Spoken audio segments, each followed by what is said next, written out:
She stood at the edge of the stage, a fragile figure clutching a violin so battered it looked like it could fall apart in her hands. The crowd's eyes were fixed on her, not with respect, but with cruel anticipation. Laughter rippled through the room, whispers spreading like wildfire. To them she was the poor girl, the outcast, the one no one believed in. The spotlight pressed against her like a weight, daring her to crumble. What they did not know was that beneath her silence lay something extraordinary, a secret that would not only shatter their mockery but expose the truth of what it means to rise when the world tries to break you. Her name was Amara. In the crowded hallways of her school she moved like a shadow, unnoticed except when others found a reason to laugh at her. She lived on the quiet side of town where the paint peeled from the walls of small apartments and the streets carried the weary footsteps of people who worked too hard for too little. Home for Amara was a one-room apartment she shared with her mother. The nights were filled with the sound of passing trains and the rattle of thin windows that barely held back the cold. Her mother spent long days at the laundromat, her hands raw from detergent, her back bent from hours over machines that never stopped running. Every coin she earned went toward rent, food, and the hope that somehow tomorrow might be kinder. Amara watched her mother fight through exhaustion with quiet strength. It taught her early that the world would not hand them anything. They would have to carve out their place with patience and pain. Amara had no fine clothes to wear at school, no new shoes to show off, no luxuries to shield her from the cruel stares of others. But she had one thing that kept her from sinking beneath the weight of invisibility. A violin, old and scarred, passed down from her grandfather. Its wood was scratched and its strings worn thin, but to Amara it was priceless. It carried not only sound but memory, a voice that spoke when she could not. She practiced in secret. In the early hours before sunrise, when her mother finally slept after a double shift. In the late evenings, when the neighborhood quieted and the city's hum softened into the night. With no teacher, she learned by listening, by feeling. Mistakes came often, but so did moments of brilliance. The bow would glide, the notes would rise, and for a heartbeat she felt transported to a world that belonged to her alone. At school, no one saw that side of her. What they saw was a girl with second-hand clothes and a silence that made her an easy target. Her violin case clutched in her hands became a symbol for ridicule. Students whispered behind her back, smirked when she walked past, and sometimes mocked her outright. They did not care about her story or the sacrifices that shaped her. They only cared that she was different. Still, Amara carried the violin every day. It gave her courage to endure the whispers. It reminded her that no matter how invisible she felt, she had something powerful hidden inside her. She dreamed of playing on a stage where the world would have no choice but to listen.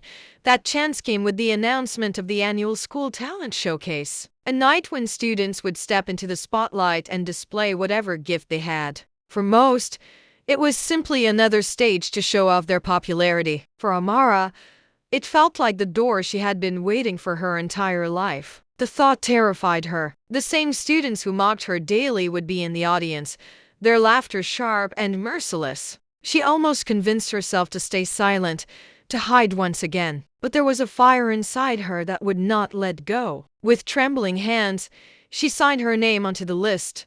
The days that followed were restless. Amara practiced until her fingers ached and her bow became an extension of her body. Each night she told herself that this time the music would flow strong enough to silence the doubts that haunted her. Her mother watched, offering encouragement with nothing more than a tired smile and a quiet reminder that her father would have been proud. Word spread quickly at school. The moment her name appeared on the list, whispers multiplied. She is going to embarrass herself, some said with mocking certainty. Laughter followed her down the halls. Some students pretended to play imaginary violins whenever she passed, exaggerating sour notes for everyone to hear. Their cruelty was constant, yet she held her violin tighter and kept walking.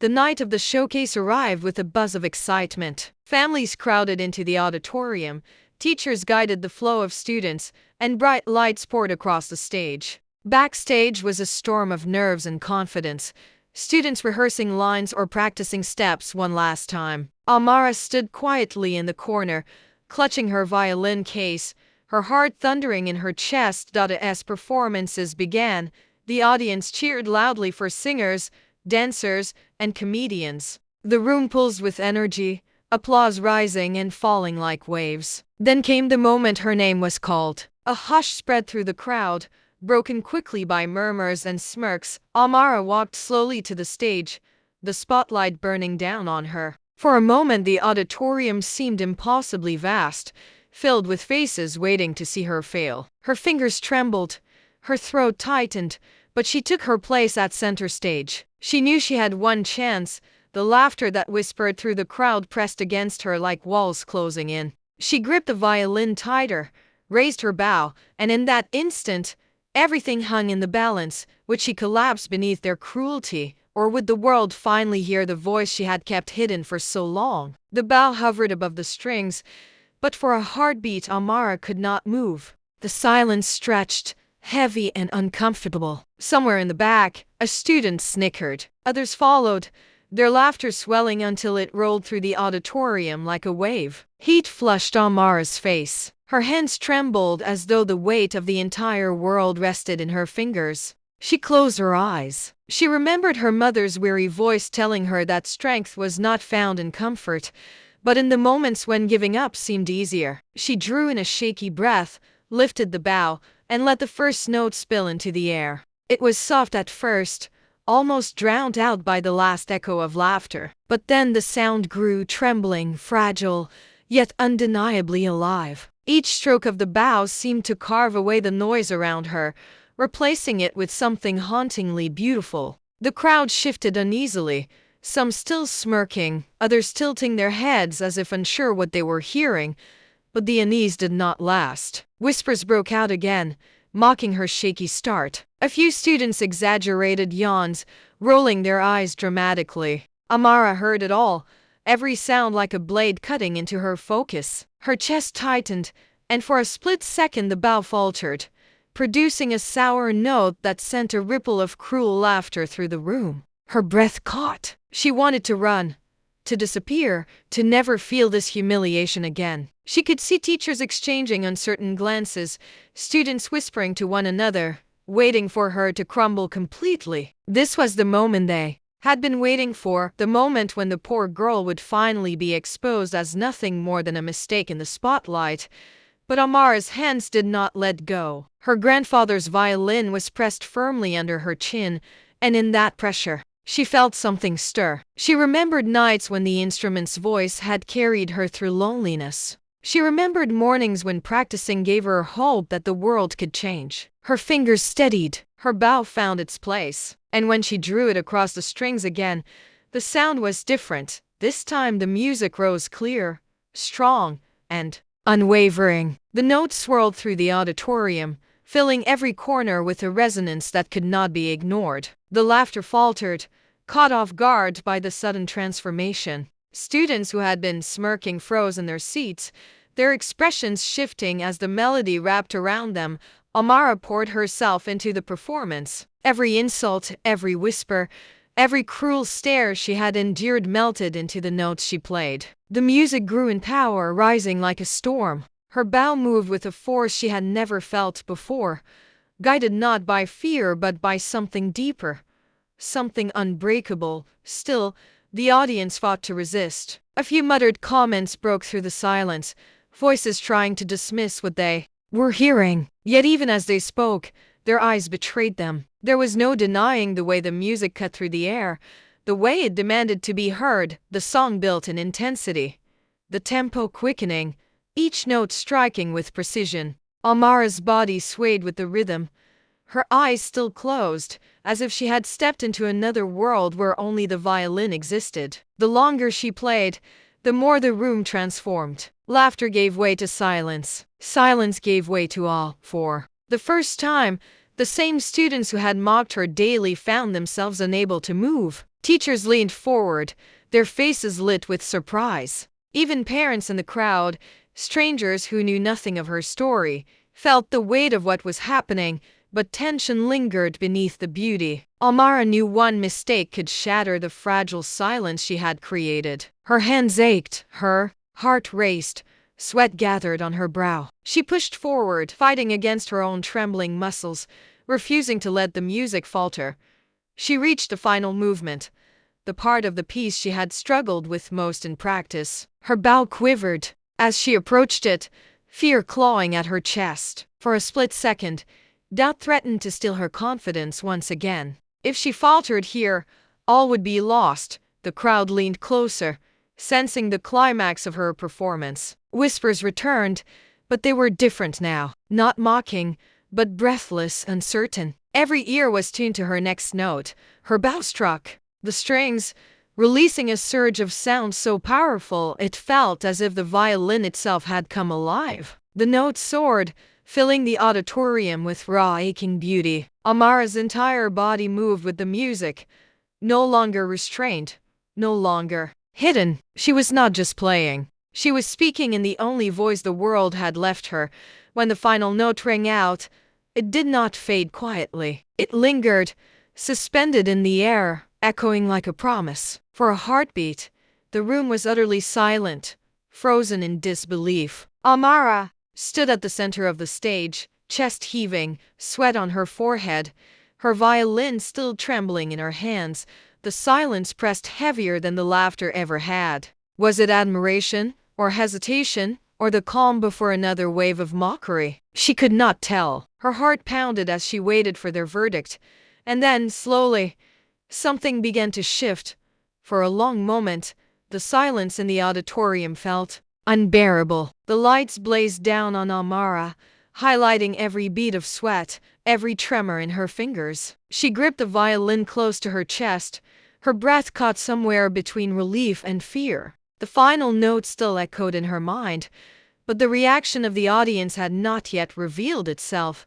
Then, a single sound broke through. It was not laughter this time. It was applause. Soft at first, uncertain, as if the crowd itself was unsure whether it was allowed to acknowledge what had just happened. A teacher in the front row clapped gently, their face glowing with surprise. Another followed, then another, until the sound multiplied, rising and spreading like wildfire through the room, but not everyone joined. In the middle rows, the same. Students who had mocked her crossed their arms tightly, their eyes narrowed, their faces burned with something between disbelief and resentment. To them, clapping for Amara felt like surrendering to a truth they had tried so hard to deny. Their whispers grew sharp, bitter, cutting through the applause. She just got lucky. She's still nothing. It was a fluke. The cruelty was quieter now, but no less dangerous. It slithered through the crowd like a snake, trying to coil itself around the moment of triumph. Amara could feel it, the resistance to her presence, the refusal to let her success stand unchallenged. Her heart raced. This was the turning point. Would the applause be enough to drown out the poison of their whispers, or would their scorn twist this night into yet another humiliation? The principal rose from his seat, signaling for quiet. The auditorium hushed instantly. His voice carried across the room, steady but filled with awe. Ladies and gentlemen, what you have just witnessed is not only talent but resilience. Tonight, Amara has shown us that greatness does not come from privilege, but from perseverance. The words struck like thunder. For the first time, someone in authority was not ignoring her, not dismissing her. He was elevating her. Applause roared back to life, this time stronger, undeniable. Students who had once mocked her looked around nervously, caught between pride and shame. Parents leaned toward one another, murmuring about the girl with the old violin who had just silenced an entire room, and yet, in the midst of the applause, Amara's eyes caught those who refused to join in. Their faces were twisted with something darker than simple mockery. It was the sting of seeing someone they had deemed worthless rise higher than they could reach. It was the cruelty of racism, of classism, of a world that still judged her skin, her clothes, her background, before her music. That cruelty did not vanish with applause. It lingered, bitter and silent, waiting for another chance to wound. The curtain fell on the performance, but the storm inside Amara did not quiet. She walked backstage trembling, violin clutched tightly, as fellow performers looked at her with new eyes. Some whispered praise, others offered small smiles, yet she could see the hesitation in them too. Admiration mingled with discomfort. Her success had unsettled the balance. Moments later, the winners of the showcase were announced. Cheers erupted for dancers, singers, comedians. When the principal called Amara's name for first place, the audience erupted into applause so loud it shook the room. Yet beneath the cheers she could still hear the faint hiss of resentment. The sound of those who could not accept what had just happened. As she stepped forward to accept her award, her legs felt heavy, her chest tight. The spotlight blazed again, but this time it did not feel like a burden. It felt like fire. She held the violin high, not as a shield but as proof. Proof that she belonged. Proof that her music was not a fluke, not an accident, but the result of every night spent in darkness, every tear, every whisper of cruelty she had endured. The applause washed over her, but her mind sharpened on one truth. This moment was not just about music. It was about survival, about breaking chains others tried to wrap around her. She had forced the world to listen, but deep down she knew the struggle was not over, because applause fades, awards gather dust. But the fight against silence, against prejudice, against cruelty, that fight does not end in a single night. As she stepped off the stage, heart pounding, she caught the gaze of one of her harshest tormentors. His smirk was gone, replaced with something else. Fear. Fear of what she represented. Fear of what it meant that the girl they had mocked now stood above them. That fear, she realized, was her victory. The crowd's cheers followed her into the shadows of backstage, but the question burned in her chest. Would this moment be remembered tomorrow, or would the world go back to its old ways of laughing, mocking, and silencing? For Amara, the night had changed everything. But the war outside that auditorium was just beginning. When the lights dimmed and the crowd began to spill out of the auditorium, Amara remained behind the curtain, clutching her violin. Her body trembled, not from fear anymore, but from the weight of what had just unfolded. For the first time, she had stood at the center of the stage and forced the world to see her. The applause still rang in her ears, but so did the quiet murmurs of doubt and resentment. Both sounds intertwined. A reminder that victory and struggle often walked side by side. Her mother waited near the exit, her face streaked with tears. The woman who had worked endless hours to keep them afloat held her daughter as if she were holding the proof that their sacrifices had not been in vain. "You did it," her mother whispered. Amara clung to her, the violin pressed between them. As if the three of them, mother, daughter, and instrument, were bound together by the same thread of survival. That night did not erase the years of mockery. It did not erase the racial slurs whispered in hallways, or the sting of being judged before she even spoke. The world outside the auditorium was still the same one that had tried to silence her. But something had shifted. She had shown them what they could not deny, even if they wanted to. She had taken the one thing they used to ridicule her and transformed it into power. In the days that followed, the story of her performance spread quickly. Teachers spoke of her talent with a mixture of pride and shame, realizing they had underestimated her. Students who had once mocked her now lingered awkwardly, unsure whether to apologize or pretend they had never laughed. A few tried to twist the story, claiming she had only shown because the judges wanted to be fair. Others admitted reluctantly that they had witnessed something extraordinary. Amara did not chase their approval. She had already learned that applause could be fleeting, that admiration could turn to bitterness the moment she stepped out of line. What mattered was that she had carved a memory into their minds that could not be erased. They could choose to forget her name, but they could never erase the sound of her violin that night.